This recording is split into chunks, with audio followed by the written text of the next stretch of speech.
Os irmãos podem se assentar.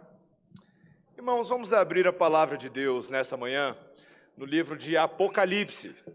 Último livro das Escrituras, Apocalipse, capítulo 14, versículos 1 a 5, que é a série que nós temos estudado corajosamente ao longo deste ano. Nessa manhã, continuamos meditando na mensagem deste abençoado livro para as nossas vidas.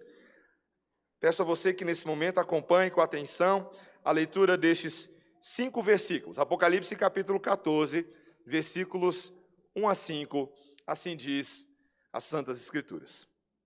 Olhei e eis o Cordeiro em pé sobre o monte Sião, e com ele 144.000, tendo na fronte escrito o seu nome e o nome de seu pai. Ouvi uma voz do céu, como voz de muitas águas, como voz de grande trovão. Também a voz que ouvi era como de arpistas, quando tangem a sua harpa. Entoavam um novo cântico diante do trono, diante dos 4 seres viventes e dos anciãos. E ninguém pôde aprender o cântico, senão os 144.000 que foram comprados da terra. São estes os que não se macularam com mulheres, porque são castos. São eles os seguidores do Cordeiro, por onde quer que vá. São os que foram redimidos dentre os homens, primícias para Deus e para o Cordeiro. E não se achou mentira na sua boca, não tem mácula. Esta é a palavra de Deus. Vamos orar, irmãos. Senhor, a tua verdade é o alimento, é a vida, é aquilo que nós mais precisamos para sobreviver neste mundo. Senhor, nós cremos que o Senhor está falando conosco nessa manhã por meio da palavra. Então, Senhor, verdadeiramente fala e nos leva a entender e a amar a tua verdade, em nome de Jesus. Amém. Tatuagem, meus irmãos. Ilustração perigosa. Não vou entrar na conveniência de um crente fazer ou não fazer tatuagem. Não vou entrar, não é o tema. Mas vou falar um pouquinho de tatuagens. Por que as pessoas fazem tatuagens? Tatuagens são símbolos sociais muito interessantes, não é verdade? Alguém poderia fazer tatuagem só por fazer, Maria vai com as outras, mas a maioria das pessoas não é bem assim. Tatuagem tem toda uma subcultura de significados. Alguém coloca uma tatuagem porque quer transmitir uma ideia. Seja se essa ideia é explícita na frase eu amo Jesus, ou força, fé e vida, ou seja através de certos símbolos, certos animais, o dragão, o leão, a flor, o tribal, que eu não sei o que significa, mas sempre alguma coisa que comunica um conjunto de valores identitários a respeito daquela pessoa que tem a tatuagem. E a tatuagem ela é uma decisão deveras importante na vida de uma pessoa, porque ela não vai se desfazer daquilo. Se for tatuagem de figurinha de chiclete, ou tatuagem que você faz na praia, 15 dias depois ela acaba. Mas, via de regra, a tatuagem é uma coisa que você carrega por toda a sua vida. Então, quando realmente uma pessoa vai fazer uma tatuagem, ela tem que pensar não 2 vezes, mas 3, 4, 100 vezes antes de fazer uma tatuagem, porque aquilo realmente vai expressar algo muito sério da sua identidade diante do mundo. Novamente, sem entrar na conveniência ou não de crente fazer tatuagem, minha pergunta para vocês nessa manhã é a seguinte: você sabia que crente é tatuado? Crente é tatuado. O texto que nós estamos lendo nessa manhã nos fala de um tipo diferente de tatuagem, uma marca que Deus faz no seu povo, que expressa um tanto de coisas a respeito da nossa identidade, de quem nós somos. Uma marca, meus irmãos, que nós damos graças a Deus de nós possuirmos, porque nós não merecíamos tê-la, mas Deus quis nos dar para expressar uma série de verdades a nosso respeito. Verdades que nós teríamos por toda a eternidade, e verdades que seriam para nós motivo de alegria. Nessa manhã, meus irmãos, nós estamos falando não sobre a marca da besta, que nós vimos na semana passada, mas a marca do Cordeiro, a marca do Cordeiro. E essa marca traz 5 maravilhosas notícias para mim e para você. Primeiro benefício da marca do Cordeiro, ela distingue os eleitos de Deus. Deixa a Bíblia aberta aí, tá?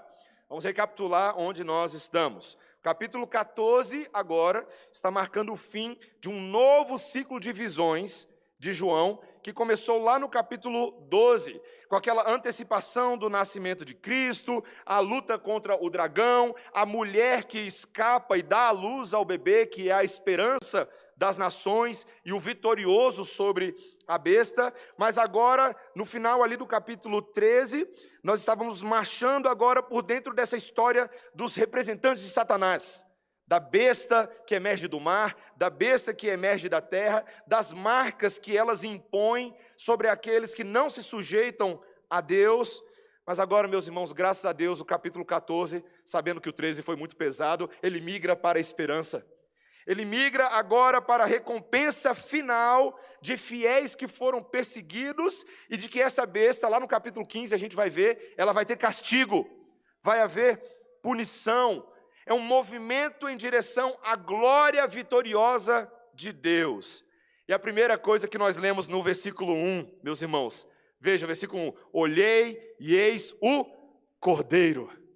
Ah, meus irmãos, quando você está vendo besta demais, você tem que começar a ver o Cordeiro. É verdade, João tem uma visão que revela agora o vitorioso Filho de Deus, Jesus, a quem a lealdade deve ser dada, não a Satanás, mas a Jesus. E o texto nos diz que ele está em pé sobre o Monte Sião. Que cena interessante, né, meus irmãos? O Monte Sião, ele é tão significativo na história de Israel, como esse lugar onde Deus se revelava, esse lugar onde Deus se fazia presente no meio do seu povo. Quantos cânticos nos Salmos falam da alegria de Sião, onde a presença de Deus é real. Mas, meus irmãos, Sião não era somente um lugar físico na história de Israel, mas era a antecipação de que nos últimos dias Deus traria o seu Messias verdadeiro para habitar no meio do seu povo eternamente. O Salmo de número 2, que nós tanto amamos, é um salmo messiânico, ele diz no versículo 6, eu, porém, Deus falando, constituí o meu rei sobre o meu santo monte Sião. Todas as profecias de Israel, meus irmãos, apontavam para esse dia onde Deus instalaria um rei no monte Sião. E a alegria é que isso não começa só lá no futuro não, tá, meus irmãos? O Novo Testamento nos diz, por exemplo, no livro de Atos, capítulo 13, que quando Jesus veio, ele já veio para começar essa obra de reunir as pessoas na sua presença, como aquele que realmente traz Sião verdadeiro. Meus irmãos, e quem é que está na presença de Jesus? Essa é a pergunta do texto. Ele nos diz aí agora no versículo 1 que são 144 mil. 144 mil pessoas. Não vou entrar de novo no 144 mil, a gente já explicou. Não são apenas um grupinho de pessoas, mas é uma forma simbólica de falar de todos os eleitos em todos os lugares que foram selados. O número 144 mil é múltiplo de 12, lembra? 12 tem a ver com as 12 tribos de Israel, tem a ver com os 12 apóstolos, tem a ver sempre com esse grupo de pessoas que foi escolhido por Deus, retirado deste mundo para adorar a Deus. Ou seja, meus irmãos, 144 mil é uma forma de falar dos eleitos de Deus. Como o versículo 4 diz, veja, olha o versículo 4, na segunda parte, ele diz assim, são os que foram redimidos dentre os homens, primícias para Deus e para o Cordeiro. Queridos, primícias, aqueles que são apresentados de forma prioritária a Deus. E qual é a alegria que eles têm agora? O texto diz que o nome de Cristo e o nome do Pai está sendo escrito na fronte deles. Meus irmãos, que coisa maravilhosa! No capítulo 13, nós vemos que a besta, ela faz questão de identificar aqueles que são seus com a sua marca, aquele 666. Lembra que o reverendo Quaresma explicou para a gente que as pessoas têm medo disso, mas que a gente não deveria, assim, interpretar de formas tão exóticas? 666 é uma forma de fazer uma referência a essa trindade incompleta. Lembra? Satanás, a besta, o falso profeta. Eles são 6, eles não são 7, mas eles tentam emular a Deus, eles tentam se passar por Deus com as suas marcas incompletas, com as suas marcas falsas. Mas aqui, meus irmãos, não é marca falsa não, aqui é tatuagem raiz. Aqui é o nome de Jesus e é o nome do Pai que selam o povo de Deus. Meus irmãos, que cena interessante. No capítulo 3 de Apocalipse, quando uma das igrejas estava sofrendo diante da perseguição, João diz profeticamente: olha, fiquem tranquilos, porque ao vencedor, aquele a quem Deus faz vencer, eu escreverei o meu nome, o nome do meu Deus e o nome da minha cidade, da cidade do meu Deus, que é um novo nome. O vencedor será uma coluna imóvel no templo de Deus e será selado e fixado para sempre.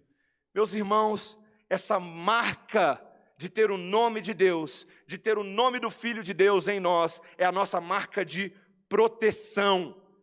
É a proteção de Deus contra as agruras de Satanás. Nós temos agora poder em Deus para não negar o seu nome, para permanecer firme diante dos ataques do inimigo. Meus irmãos, é o selo para que sejamos testemunhas protegidas e capacitadas pelo Espírito Santo de Deus. Meus irmãos, como é importante a gente ter marcas de proteção, né? Eu fui para a praia recentemente e todo mundo leva uma marca de proteção para a praia. O nome é protetor solar, certo? Protetor solar é um negócio que você tem que passar direito. Porque se você não passar direito, você sabe que a pessoa não passou direito no fim do dia. Quando ela tira a blusa, você fala assim: ah, está parecendo o mapa do Brasil, né? Toda manchada, se ela não passou direito. Meus irmãos, muitas vezes quando a gente não passa direito o protetor, a gente se queima diante dos ataques dos raios solares. Posso falar uma coisa legal para vocês?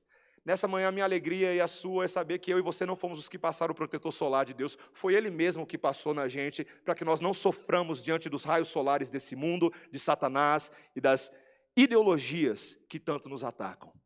Se fosse eu e você tentando nos proteger, não ia dar certo. A gente ia ficar queimado, rapidinho, todo dolorido. Mas Cristo é a nossa proteção. O Pai é a nossa proteção. E nele nós estamos verdadeiramente seguros em meio ao sofrimento e à perseguição. Meus irmãos, por que será que os crentes se esquecem disso? Será que muitas vezes, eu quero perguntar a você, preste atenção nessa pergunta, será que muitas vezes nós deixamos de entender essa verdade? Porque nós damos muito mais valor às coisas externas que a gente acha que o inimigo vai roubar da gente. Eu lembro uma vez conversando com uma pessoa que tinha uma visão bem dispensacionalista do fim dos tempos. Então ela achava basicamente que quando o anticristo vier, uma das metas do anticristo vai ser tomar tudo que você tem. Tá? E ela estava preocupada com isso. Essa pessoa verdadeiramente estava fazendo certos seguros de vida para não correr o risco do anticristo pegar as coisas dela. Tá? E ela estava preocupada com isso. Eu falei: minha irmã, assim, o anticristo pode até pegar muita coisa, né? Mas tem uma coisa que ele não pode pegar. A nossa salvação eterna. A nossa alma. Nós podemos sofrer diante de tribulações nesse mundo, mas nós não sofreremos a ponto de perder aquilo que é mais importante, o nosso relacionamento com Deus eternamente. Aleluia! E por isso nós não precisamos temer. Você acha que realmente os crentes no Afeganistão agora estão apenas preocupados com as coisas materiais que eles vão perder? A preocupação para alguns que não entendem bem a verdade é se eles vão perder a salvação deles. Isso não é possível. Porque nós somos selados. Selados. E é impossível que Satanás seja capaz de apagar ou remover este selo que Deus colocou em nós. Amém, irmãos? Isso nos conforta. Essa é a primeira marca de distinção. É uma marca da eleição. Deus nos distingue como eleitos de Deus. Segundo lugar, meus irmãos, é uma marca que também nos leva a entoar um novo cântico. A partir do versículo 2, João agora começa a ouvir, veja aí, uma voz do céu. Meus irmãos, uma voz estrondosa como o som de muitas águas, e essa voz o espanta, mas ao mesmo tempo que ele está ouvindo essa voz, ele também ouve no meio dela como se fossem harpistas tocando suas harpas. Eu fico imaginando que a harpa, para fazer muito barulho, tem que ser muito forte mesmo, né? Porque a harpa é um instrumento delicado, então tem que ser muita harpa tocando junto. É daí que as pessoas às vezes tiram a ideia de que alguns crentes vão ficar tocando harpa por toda a eternidade. Meus irmãos, a gente não precisa entender dessa forma. O que o texto está falando é que João está tendo um glimpse, ele está ouvindo à distância o som de uma música celestial, de vozes de vários santos, de todas as tribos, línguas, povos e nações, junto com seus instrumentos musicais. E é uma barulheira tão grande que vem do céu em cântico de louvor. E não é qualquer cântico. O texto nos diz no versículo 3, olha o versículo 3. Entoavam um novo cântico diante do trono, diante dos 4 seres viventes e dos anciãos. Meus irmãos, não é qualquer música, não. É um novo cântico. Novo cântico, no Antigo Testamento, não é o nome do inário, mas é o nome todas as vezes que o povo vai expressar a vitória de Deus sobre o inimigo. Salmo 98, versículo 1. Cantai ao Senhor um cântico novo, porque Ele tem feito maravilhas. A sua destra e o seu braço santo lhe alcançaram a vitória. Cântico novo. Isaías capítulo 42, versículo 10. Cantai ao Senhor um cântico novo e o seu louvor até as extremidades da terra. Um cântico quase missionário mesmo. Meus irmãos, são os louvores dos santos que exaltam a Cristo em antecipação pela vitória de Jesus sobre a besta, que a gente vai ver lá no capítulo 15. Mas João já está ouvindo esse cântico maravilhoso. E tem um detalhe sobre esse cântico. Olha o que o versículo 3 diz aí. É um cântico que ninguém pôde aprender, senão os 144 mil que foram comprados da terra. Que coisa interessante.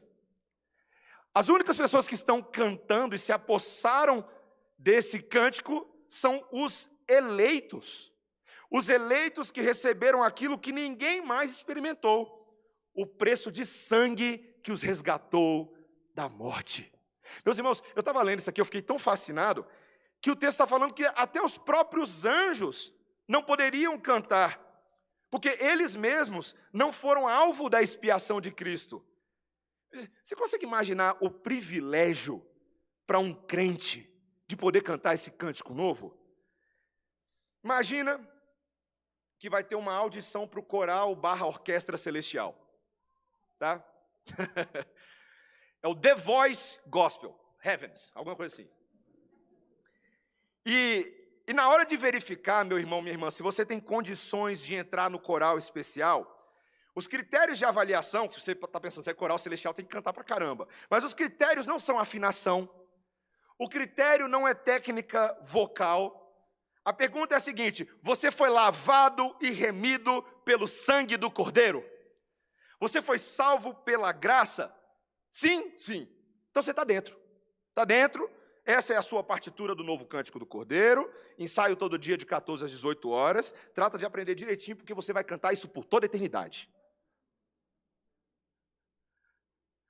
Meus irmãos, nós que somos crentes, a nossa vida emana uma nova esperança, um novo cântico, uma nova alegria. Eu quero te perguntar nessa manhã, crente, será que esse novo cântico de louvor é característico do seu relacionamento com Cristo? Será que realmente nós nos concentramos na grandeza do que Cristo fez por nós? E isso vira música nos nossos lábios? A gente canta fácil hoje em dia, não é? Canta no chuveiro, canta no carro. O que você canta? Quais são as músicas que saem do seu lábio, que expressam aquilo que está dentro do seu coração? Eu lembro que a gente tinha uma banda, a Banda Som da Fé, e eu e meu irmão nos aventuramos a começar a compor músicas. E eu lembro quando a gente começou a compor, a gente assim não era grande letrista, né, Lucas? Não éramos grandes poetas. Mas tinha uma verdade fácil para a gente, não é? Jesus. É uma verdade simples para a gente cantar. Só Ele é a verdadeira verdade, só Ele é a nossa alegria, Ele é o motivo da nossa fé, Ele é o som da nossa fé, foi uma coisa que a gente inventou. Meu irmão, minha irmã, muitas vezes a gente tem carregado nos nossos lábios velhos cânticos, velhas ladainhas, velhas desesperanças, descontentamento. A gente foi fazer evangelismo na Feira do Goiano, sábado retrasado. Misericórdia as músicas que estavam tocando lá, meus irmãos. É muita sofreguidão, é muita traição, é muita mulher me deixou, é muito... Crente não tem tempo para isso não, meus irmãos. De verdade, sério, é esse tipo de música que a gente fica ouvindo e cantando o tempo todo? Não pode ser. Será que a gente está ensinando isso para os nossos filhos? Será que a gente está ensinando músicas que não exaltam cristocentricamente a grandeza, a glória, a majestade do Filho de Deus? Temos que pensar sobre isso, meus irmãos. Lembre-se da ordem de Paulo em 1 Tessalonicenses capítulo 5, versículo 18. Em tudo dai graças, porque esta é a vontade de Deus em Cristo Jesus para convosco. Essa é a música. Essa é a música. Uma resposta de louvor que nos afeta positivamente e nos aproxima do Senhor. Essa tem que ser a segunda marca da nossa tatuagem do Cordeiro. Terceira, a marca do Cordeiro é algo que deve realçar a nossa pureza e castidade. No versículo 4, ele introduz um conceito novo aí, veja.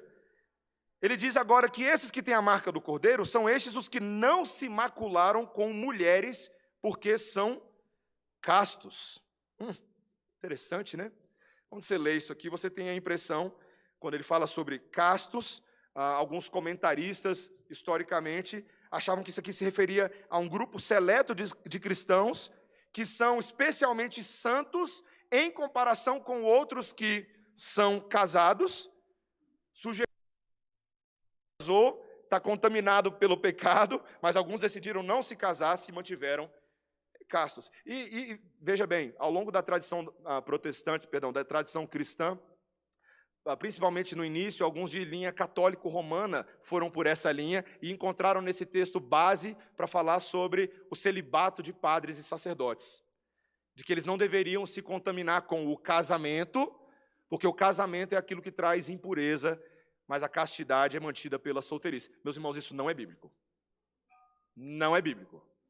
A palavra de Deus em nenhum lugar vem as relações sexuais dentro do casamento como algo pecaminoso. Isso não existe, tá?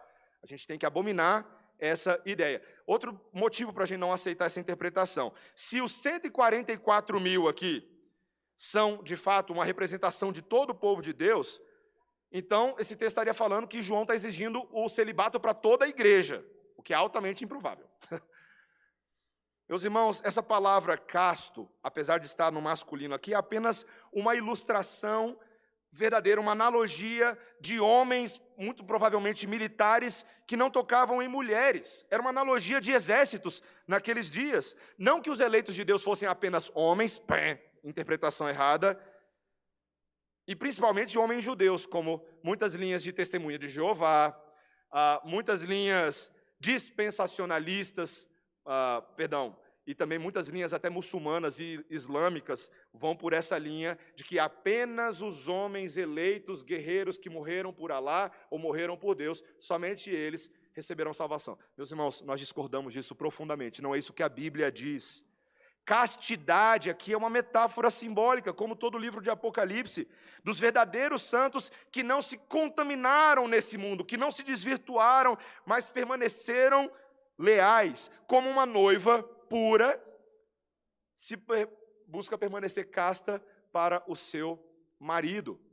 Sem dar muito spoiler do assunto que vamos falar com o grupo de jovens adultos na igreja nesse mês de setembro. A ideia, meus irmãos, é que esses crentes são aqueles que ao longo da vida não tiveram relações sexuais ilegítimas, espirituais, com a grande prostituta, que nós vamos ouvir, a Babilônia, do capítulo 17. Eles não se tornaram uma só carne com esse mundo. Os cristãos naqueles dias não se identificaram com a idolatria, com a adoração dos imperadores romanos, com a idolatria das guildas comerciais. Meus irmãos, eles permaneceram espiritualmente puros. Nos dias da Idade Média, no período medieval, no afã de tentar manter as suas filhas castas, muitos pais, e isso é verdade, eles compravam ou mandavam fazer um cinto de castidade. É uma coisa meio bizarra, né? Imagina um cinto de ferro pesadíssimo, que era colocado para cobrir as partes inferiores da menina, para que não corresse o risco dela perder a sua virgindade. Meus irmãos, mas é uma bobeira tão grande pensar dessa forma, de imaginar que a castidade ela é promovida somente por alguma coisa externa que a gente veste. Castidade é aqui, meus irmãos, coração. Porque o pecado é criativo e encontra maneiras muito criativas, como encontravam naqueles dias, para furar a barreira de proteção. Camisinha não é o que mantém castidade. Não é nada disso, meus irmãos. O que mantém castidade é um coração puro e dependente 24 horas por dia do poder do Espírito Santo de Deus. Nesse mundo de hoje, meus irmãos, o ataque à castidade do povo de Deus acontece à torto e à direita. Nem precisa fazer muita força. Como se manter casto? O texto está nos dizendo. Quando nós somos selados por Deus, nós nos lembramos da nossa identidade. Deus nos purificou. A esperança para toda pessoa que não é virgem, nem sexualmente, nem espiritualmente, porque é o nosso caso, ninguém aqui é virgem espiritual, mas é porque Cristo, pelo seu poder, nos purificou, nos removeu de toda impureza, para termos uma vida santa. Essa é a esperança para uma pessoa que tem passado sexual, para ela poder se casar direito. Ela conserta o caminho, Cristo conserta o caminho dela. Ela não vive na imoralidade. Eu e você, meus irmãos, precisamos de uma aplicação diária da palavra de Deus, com esse efeito purificador, para limpar o terreno da nossa mente, para nos ajudar a viver nesse mundo com o coração casto, com a mente casta. Isso é um compromisso de não ceder resoluções da carne, de não ceder às tentações da carne. Veja que essa marca distintiva do povo de Deus, de um povo que não é idólatra, de um povo que não é adulto, carrega também agora para o quarto ponto da marca do Cordeiro. O quarto ponto, a marca do Cordeiro nos identifica como seguidores de Cristo. Olha o que ele diz no segunda parte do versículo 4. São eles os seguidores do Cordeiro, por onde quer que vá.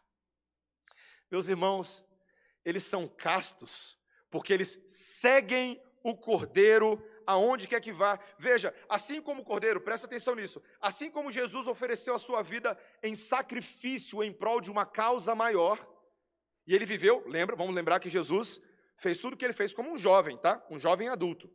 A esperança para mim, eu tenho 36, Jesus tinha entre 30 e 33, então tá bom.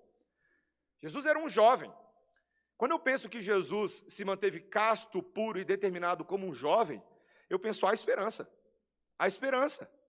Jesus veio a esse mundo para ser o guia, a luz que chamaria outros para segui-lo. Ele fez isso com os discípulos. Quando ele chega lá para Levi, que era um cobrador de impostos, e estava lá sem fazer muita coisa, ele fala assim, ó, vem, segue-me. vem atrás de mim. Quando Pedro, Tiago e João do barquinho no mar da Galileia estavam fazendo pescaria um dia, Jesus vai lá, faz uma pesca maravilhosa com eles. Aí ele fala assim, agora larga tudo que vocês estão fazendo e venham após mim, porque eu vos farei pescadores de homem. Meus irmãos, tem uma brincadeira de crianças. Crianças, vocês estão me ouvindo aí? Tem uma brincadeira que o nome dela é O Mestre Mandou. Quem já brincou disso, crianças? Vocês já brincaram disso? O Mestre Mandou? Essa brincadeira é muito legal. Quando o mestre mandou, tá lá, uma das crianças vai ser o mestre, aí ele fala, o mestre mandou pular de um pé só. Aí ela vai, não vou fazer. O mestre mandou colocar a mão direita na cabeça. Todo mundo tem que colocar, porque se você não colocar, você é desqualificado, você está fora. O mestre mandou colocar a mão no chão. Todo mundo coloca a mão no chão. Meus irmãos, o que o mestre está mandando a gente fazer nessa manhã? Segui-lo. Imediatamente, urgentemente. E isso não é brincadeira. Quando Jesus vem e olha nos seus olhos no dia que ele salvou você e ele diz, siga-me. Se você não está seguindo Jesus, você está pecando contra Jesus. Porque nós só temos essa opção.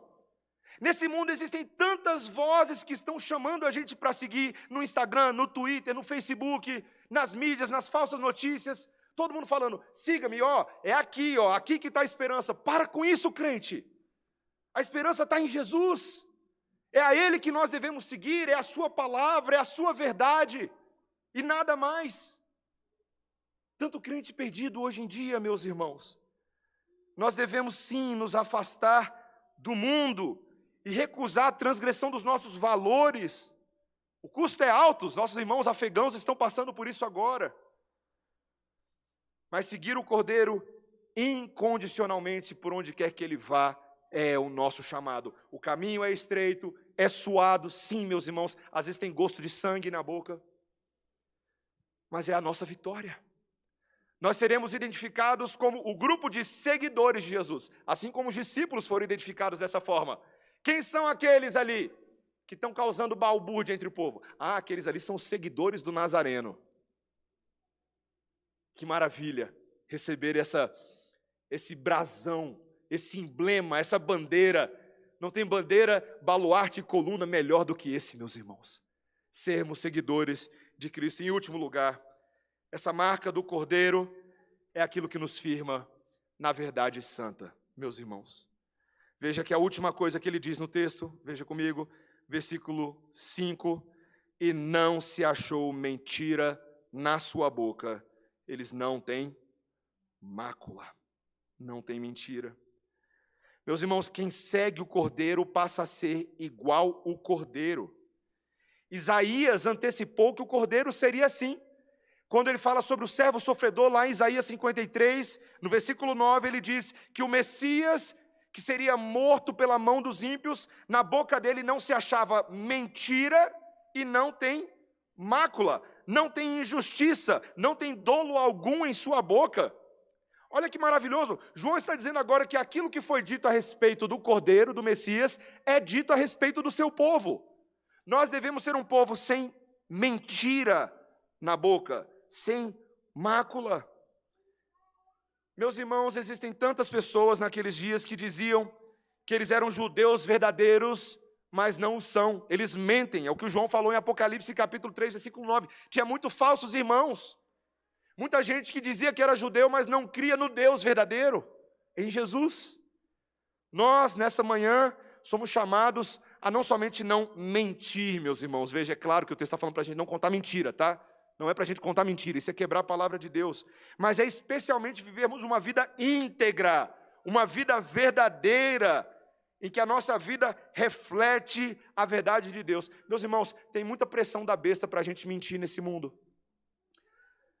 Estou conversando com um irmão querido, que tem compartilhado comigo, que após ter se convertido, ele tem enfrentado pressão da sua família, negativa, tem enfrentado pressão do seu pai, porque agora ele é crente. Pressão é grande, pressão é grande. Eu fui ler tudo que ele me escreveu e eu fiquei impressionado. Eu falei, é difícil, meu irmão, difícil, pensando nele, pensando na sua família. Mas esse é o chamado, meus irmãos. O povo da verdade sabe que a espada de Cristo traz, às vezes, divisão dentro da própria casa. Jesus falou, aquele que vem após mim tem que deixar pai e mãe para trás, porque muitas vezes eles não vão entender o mesmo chamado. Mas nós somos o povo da verdade. Seguir a Cristo aonde quer que Ele vá pode nos fazer perder a nossa reputação, pode nos fazer perder o apreço dos nossos pares no trabalho, porque nós não os seguimos para os lugares e ambientes aonde eles estão. Os nossos filhos, quando seguem a Cristo, podem sofrer bullying na escola, sabia disso? Eles podem sofrer oposição dos seus coleguinhas, eles podem sofrer oposição dos seus professores e até do diretor da escola, como eu estava lendo agora, que está acontecendo nos Estados Unidos. É difícil, meus irmãos. Mas, meus irmãos, ser como Cristo é tomar a cruz, dizer não a si mesmo e seguir o Mestre. Esse é o nosso chamado. Cristo promete que esse chamado vinga, que nós não seremos envergonhados e de que nós seremos esperança eterna, por mais que no momento não pareça. Eu quero fechar esse sermão, meus irmãos, falando para vocês de uma das cenas mais marcantes do filme O Senhor dos Anéis, As Duas Torres. Eu não sei se você já assistiu. O Senhor dos Anéis é aquele menino do anel, né? O Frodo, que está numa missão de destruir o anel que exerce um domínio sobre os homens. E não é uma missão fácil, afinal de contas ele é apenas um hobbit, ele não vale muita coisa na Terra-média.